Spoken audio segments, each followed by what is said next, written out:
All right. So the page that I just gave you, that is going to be number 1 in your notebook for the new unit. So we are doing unit 6 now. So unit 6 is on Mendelian Mendelian genetics. So last unit was molecular genetics. We talked about how do we get our traits from our DNA? What is that process? What happens? How does that work? So now that we know where our traits come from, now we need to talk about what is going to happen if we mix our traits with someone else's traits, and what's going to happen to those offspring. How are they going to look, and why do they look a certain way? Okay, so that is what we're going to talk about. How many of you, raise your hand if you have done Punnett Squares, if you know what a Punnett Square is. Perfect. All right, so a lot of this, at least for right now, may seem like review, which is not a bad thing. So just follow along with me. I know most of this you probably already heard of, so just follow along, pay attention, we'll get through it. All right. So Gregory Mendel is the name of the gentleman that was in that picture. I call him Gregory. No, his name is Gregory Mendel. He is known as the father of genetics. So he is the reason why you have to learn this stuff. Okay? So he came up with genetics, he came up with inheritance, he did a bunch of experiments.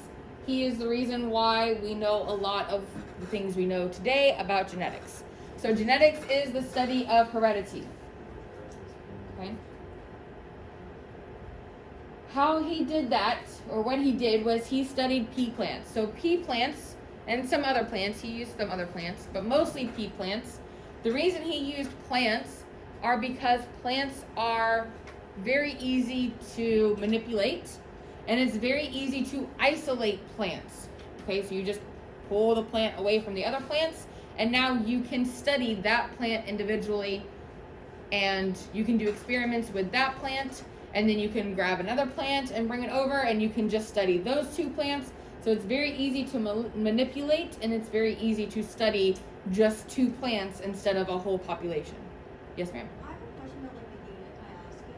Mm-hmm. So like in 7th grade we learned about this, it was just like the simple things like, oh, like you have like the 2 capital R's, like the 2 lowercase R's, like what you would get. Are we gonna like go more in depth with this? Like we're gonna go into like what hair color, eye color, and stuff like that, or no? I don't think we're going to go in too much more depth. No. So I think it is going to be a lot of what you've already learned. Okay. But we will see. All right. So that is genetics. That is Gregory Mendel. So what he did first was he did what's called, or he identified what are called true breeding plants. So true breeding plants, Sammy, put your mask over your face. Thank you. True breeding plants are when a plant, so an offspring, is identical to its parent. So what he did, in order to find these true breeding plants, he isolated 2 purple flowers, or no, he self-fertilized. Okay, so he isolated a purple flower, so he took it away from all the other flowers, and he allowed it to self-fertilize. So plants, the interesting thing about plants is that a single plant has the female parts and the male parts. So a plant is able to self-fertilize. It does not want to do that, but it is able to do that if it needs to. Okay? So plants have both male and female parts, so he took that one plant away and he put it by itself. Are you done with your conversation? Yes. No. Don't do that. I'm not in the mood. So he took one plant and he allowed it to self-fertilize, and that one plant, that offspring, looked like its parents. Shocker. Okay? So that is true breeding. So then what he did was he took 2 true breeding plants, so he did this twice, and those offspring, he crossed them together, or he allowed them to reproduce together. Those plants are undergoing cross-fertilization. So at any time you cross-fertilize, anytime you are going to reproduce with another organism, that is cross-fertilization. Okay? So sperm from one flower fertilizes the egg of another flower. Right? So sometimes what happened, instead of getting two purple flowers making purple flowers, sometimes what happened was that two purple flowers made a white flower.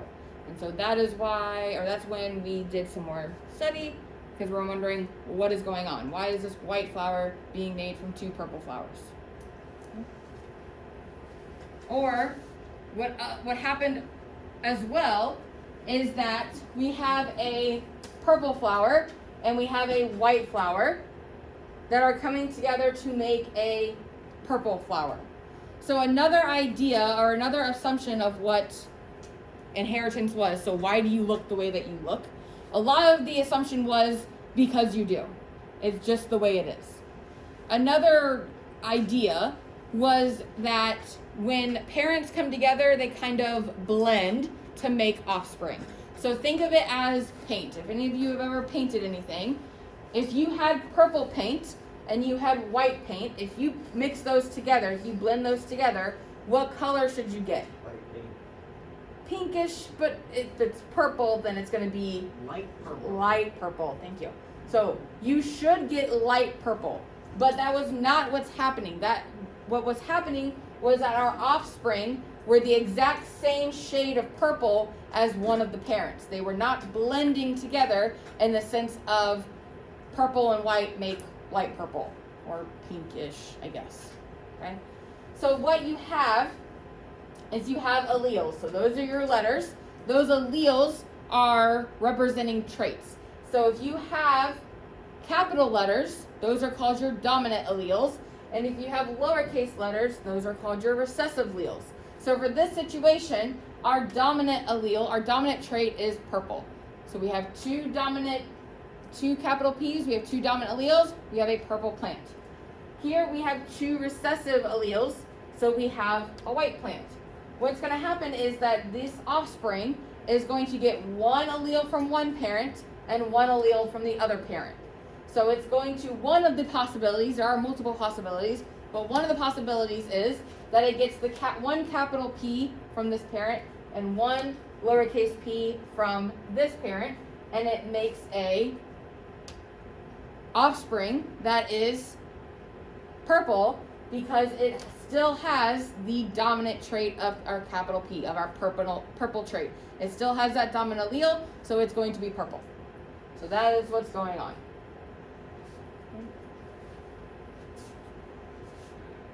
So this slide is just showing you some of the other traits that Mendel studied.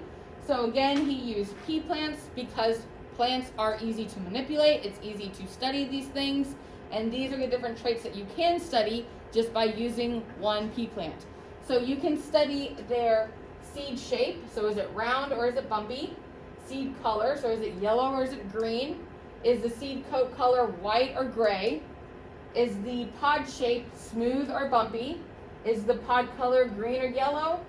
Flower position, this is that your flowers are more towards the ends of the plant, and this one, the flowers are more towards the inside or the stem. And then is your plant tall or short? So all of these traits, Mendel was able to study just by using the same plant. So then when he started breeding his plants, he noticed that some of them sometimes made what are called hybrids. So hybrids are the offspring of two true breeding plants. So that's what your hybrid is. And then you have a couple of different generations. So your parent generation is known as your P generation. Your F1 is the first set of offspring from that parent generation. And then your F2 is your second set of offspring from the F1 generation.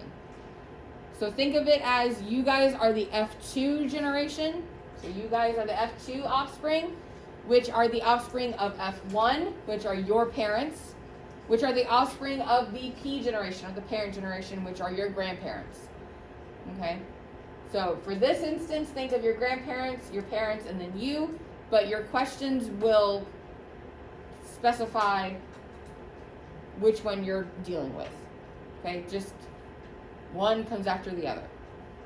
Okay?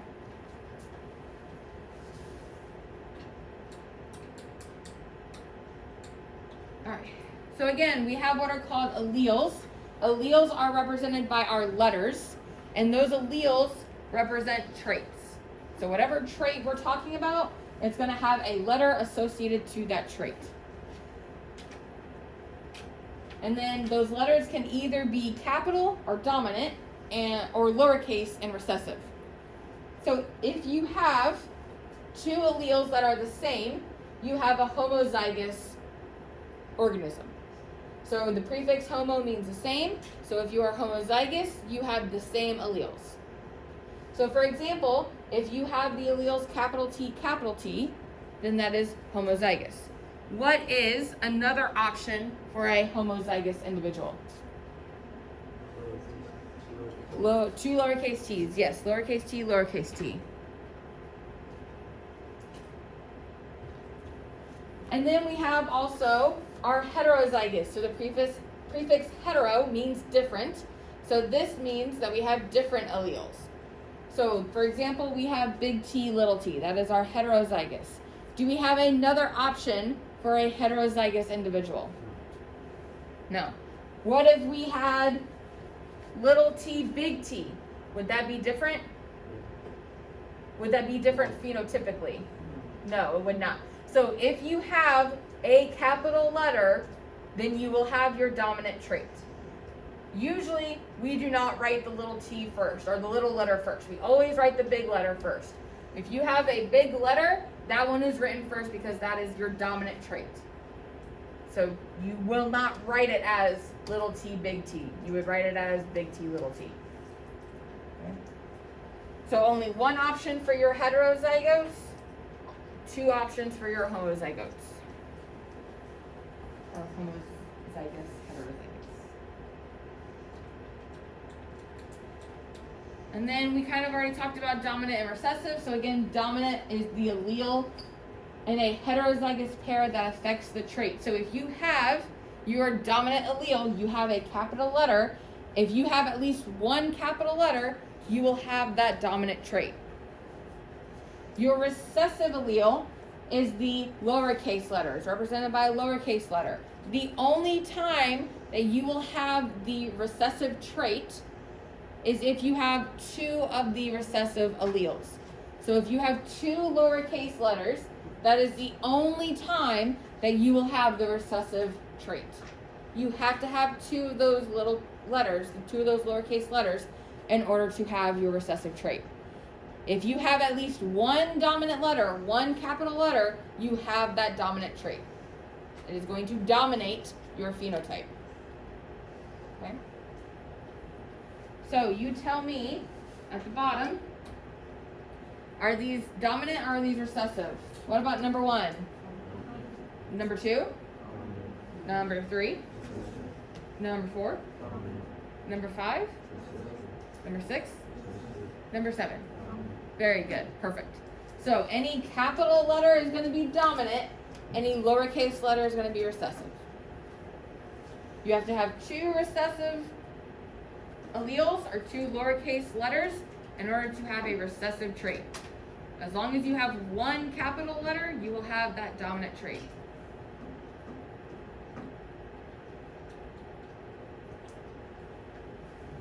All right. The principle of segregation. So essentially what this means is that your alleles, so each person, so your parents, each parent is going to have two alleles, at least. I think there are some traits that have multiple alleles.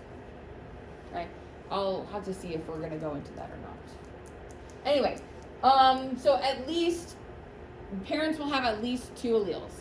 What is going to happen is that those two alleles for both of your parents are going to separate or segregate. Same word. Okay? So that is why, and that is how we come up with our Punnett squares.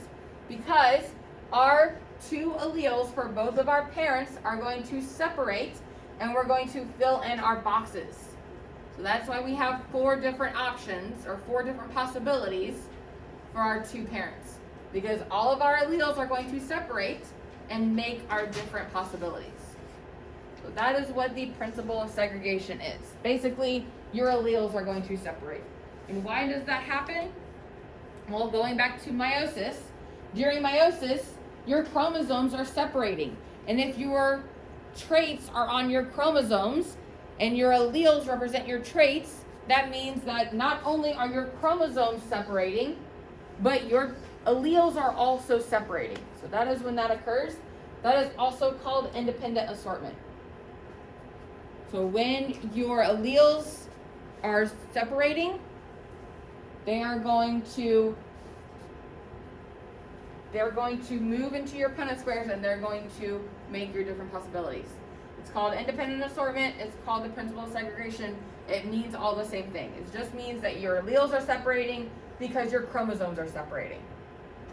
Okay. Any questions on that before we? Do I need to go back to anything? Am I going too fast? Okay.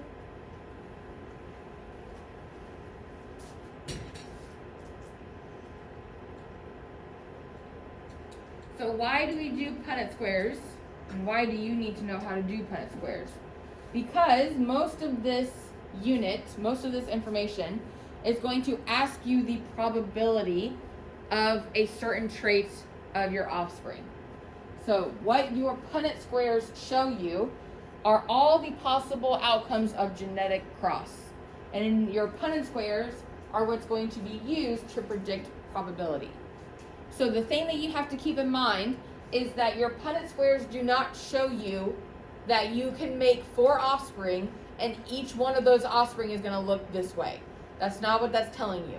Your Punnett square is telling you that your one offspring could have a chance of looking like 4 different possibilities. Okay? So this is just for one offspring. This is not showing you 4 possibilities for 4 offspring. This is showing you 4 possibilities of one offspring. Does that make sense? Okay, please remember that. All right? So this situation, you have your father, which is a heterozygote, and you have your mother, which is also a heterozygote. So our alleles are going to separate, and when they separate, they are going to fill in the boxes either below them or across from them, so that we have 4 different options, and each of our options has 2 alleles. Now, whether those alleles are dominant or recessive depends on the parents. So if you have 2 heterozygotes, you will have one possibility being a true dominant, so capital P, capital P. You will have 2 chances of your offspring being a heterozygote, so capital P, lowercase p. And then you'll also have 1 chance of your offspring being a recessive, a true recessive. So that's going to be a lowercase p, lowercase p. So the probability of 2 heterozygotes making another heterozygote would be what? How many possibilities do you have to make another heterozygote? You have 2 possibilities out of how many? 4. So 2 out of 4 would be what percentage? 50. So 50%, you have a 50% possibility that your offspring will also be a heterozygote. So that's the kind of thinking that you have to have. So it's not, a quarter of your offspring will look like this. No. Like this. A quarter of your offspring will look like this. That's not what it's saying. It's saying that your offspring at any given time, so no matter how many offspring you have, any one of those offspring have a 25% chance of looking like this. That's what that's saying. So then what happens if one of your parents is a homozygote and the other one is still a heterozygote? So now your father is little p, so each of your boxes is going to have at least 1 little p in it. And your mother has a big P and a little p, so the big P is going to go over, the little p is going to go over. So now your possibilities for your offspring look like this. So now if you have a heterozygous and a homozygous, what is the possibility of your offspring also being heterozygous? It's still 50% because you have this possibility and this possibility. But look, your probability of your homozygous, so up here, what was the probability of us having a homozygous offspring? 25%, but now down here it's 50%. So this situation, you have a 50-50 chance of being heterozygous versus homozygous. So again, your possibilities come from your parents. Your alleles have to separate, and this is the probability of your one offspring having these 4 different options. Yes, Russell? It was still homozygous up there, 50%. It was big P, big P. So big P would be for your dominant trait. Yeah. Oh. Homozygous.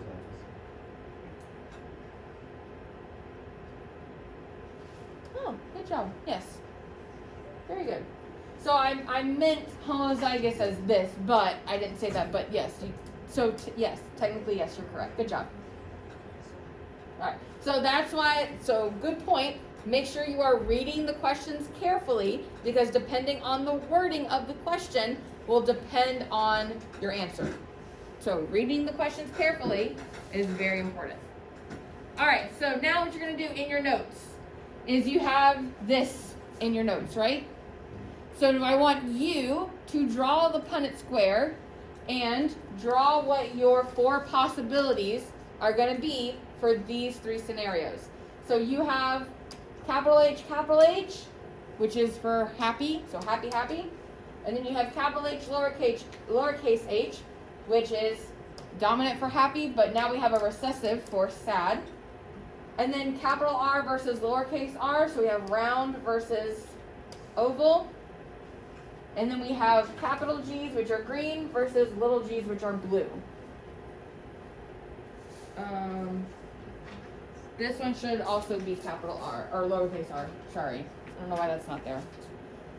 But go ahead and draw your Punnett squares. So draw your 4 squares.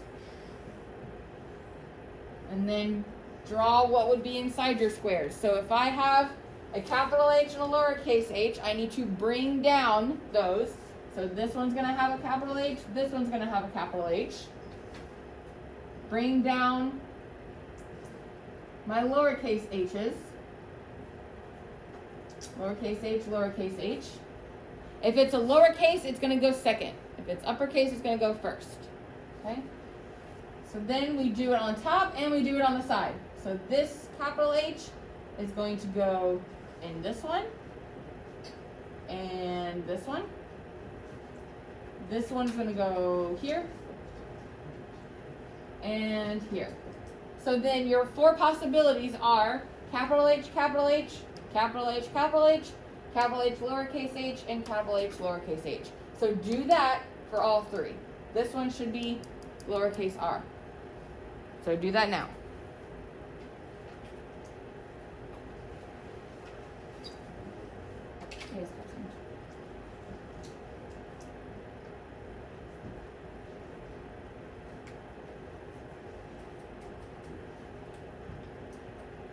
Draw your Punnett squares.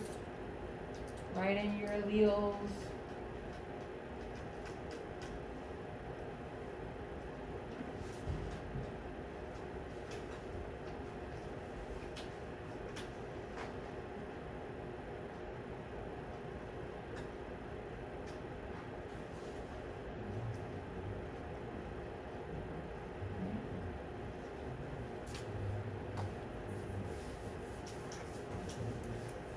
So what did your Punnett squares look like? Do they look like this? So we have big G, little g for all 4 of these. And then we have capital R for one of them. Capital R, lowercase r for 2 of these. And then lowercase r for the 4th one. Did everyone get these? Yes? Alright. So now let's answer some questions. Number 1. What is the probability of oval offspring? 25%. Okay. So if we're looking for oval offspring, what are the alleles that we are looking for if we're looking for oval offspring? lowercase r. We need both alleles in order to show the recessive. So we're looking for this one. Well, we only have it in one of our boxes. So 1 divided by, how many boxes do we have? How many possibilities do we have? 4. So 1 divided by 4, turn that into a percent. Should be, not 0, 25. So this is saying that the probability of these two parents having a oval offspring is 25%. It's not saying that 25% of those parents' offsprings will be oval. It's saying that any of its offsprings have a 25% chance of being oval. Okay? What is the probability of happy offspring? So what are we looking for if we're looking for happy offspring? What are we looking for? What are the options? So double capital H or capital H, lowercase h, right? Because as long as we have at least one capital letter, we have that dominant trait. So these are the two that we're looking for. So we have capital H's here, and we have capital H, lowercase h, both here. So we have 4 out of 4, which equals 100%. So this is saying that these two parents have a 100% chance of producing a happy offspring. Okay. Last one. What is the probability of blue offspring? So what are we looking for if we're looking for blue offspring? Lowercase g. And if you notice, we do not have any lowercase g's. We only have capital G, lowercase g. So because we have 0 out of 4 possibilities, we have a 0% chance. So this is saying that those two parents, even though one of them is blue, right? One of our parents is blue, but because the blue parent is mixing with a green parent, a strictly green parent, their offspring will never be blue. Okay? Now, these offspring could definitely produce some blue offspring, right? So our F2 generation could. All right? So that's what you have to keep in mind. You have your parent generation. So these two are your P generation. This box represents your F1 generation. If you had offspring, if you had these offspring crossing with other plants, then that would make your F2 generation. So sometimes your question is going to give you traits for your parent offspring and ask you probability for your F2. So you have to do this first and then do your F2 and then answer the question. So that's what you're going to have to do in the future. Okay? Okay. That's in the future, so we're not worried about that right now. Alright, so 0% chance of being blue. Alright, so now what I'm going to do is I'm going to give you this worksheet. So this is number 2 in your notebook. So the notes were number 1. This is number 2. We will start this today and we will finish it tomorrow. Make sure you keep a hold of these worksheets until I give you back your notebook.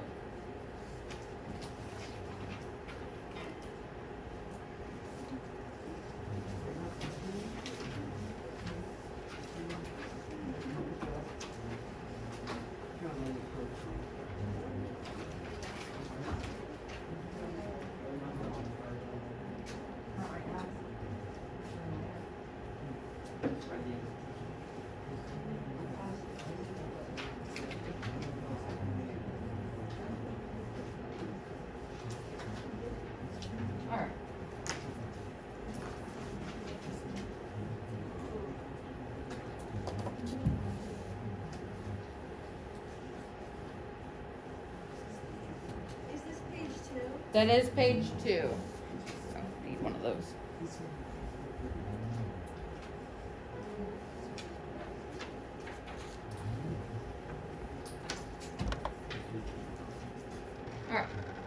So this is number 2 in your notebook.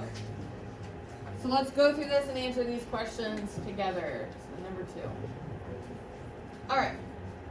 So number 1 on this worksheet, number 1 says the scientific study of heredity is called what? Genetics. So that is genetics. Right. Number 2, circle the letter of each sentence that is true about Gregory Mendel's peas. All right. So letter A says the male parts of pea flowers produce eggs. Is that true or false? What do you think? That is false. Because what part of the plant is going to produce the eggs? Not the male, but the female. Letter B says when pollen fertilizes an egg cell, a seed for a new plant is formed. Is that true or false? True. That is true. That's how reproduction works. Okay. Letter C. Pea plants normally produce by self-pollination. What do you think? Is that true or false? So the key word here is normally. What do plants normally want to do? Do plants normally want to self-pollinate, therefore making the exact same organism? Or do they want to pollinate with some other plant to make a new organism that doesn't really look like them?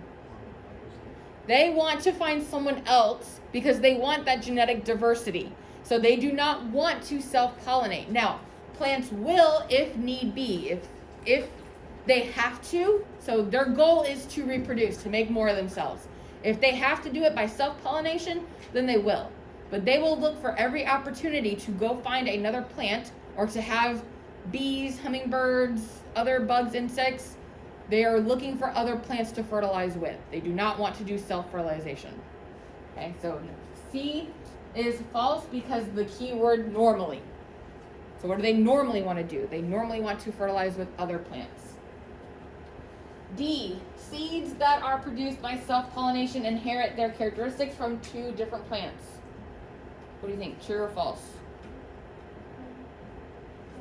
So if you are self-pollinating, do you have 2 different plants? No, you have 1 plant. So that is false. So the only true thing about Gregory Mendel's peas is letter B. Oh, I don't think I gave you one of those. Oh, if you notice the worksheet that we're doing right now, it has 2 columns. Both columns are the same thing. So if you want to fill out both of those columns, be my guest, but you do not have to. Number 3, what does it mean when pea plants are described as being true breeding? Yes, ma'am.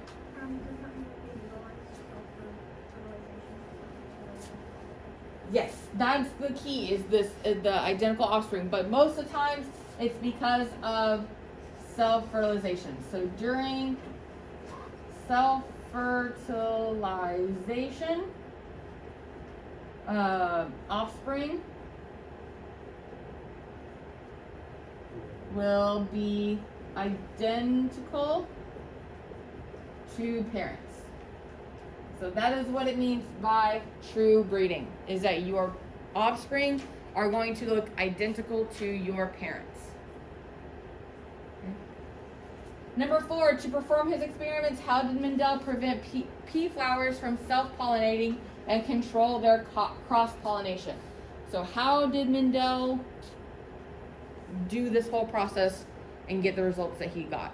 So what he did, does anyone have any ideas, or do you want me to tell you? In a lab. So his lab, though, is a greenhouse. Yes, Amelia. So he put them close together, and then where did he put them in relation to all the other plants? Isolated them. So he isolated certain plants together and controlled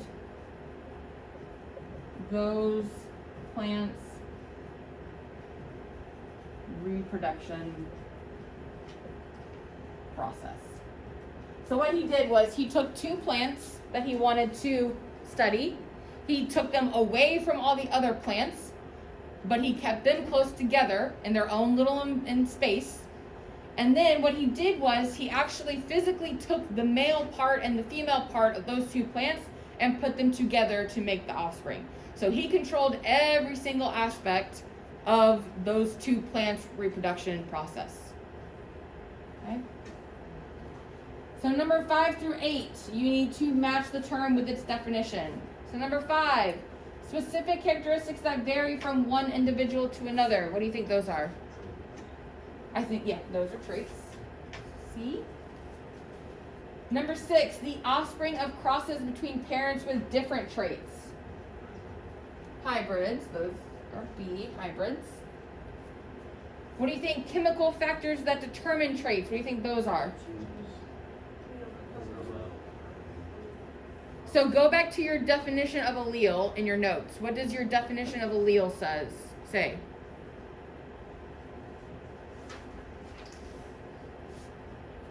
What does it say? Huh? Alternate forms of genes. Sounds a lot like the different forms of genes, right? So number 8 would be alleles, which means number 7, the chemical factors that determine traits, that would be genes. So C, B, A, D. Number 9, state the principle of dominance. So what do you think the principle of dominance is? Anyone got any ideas?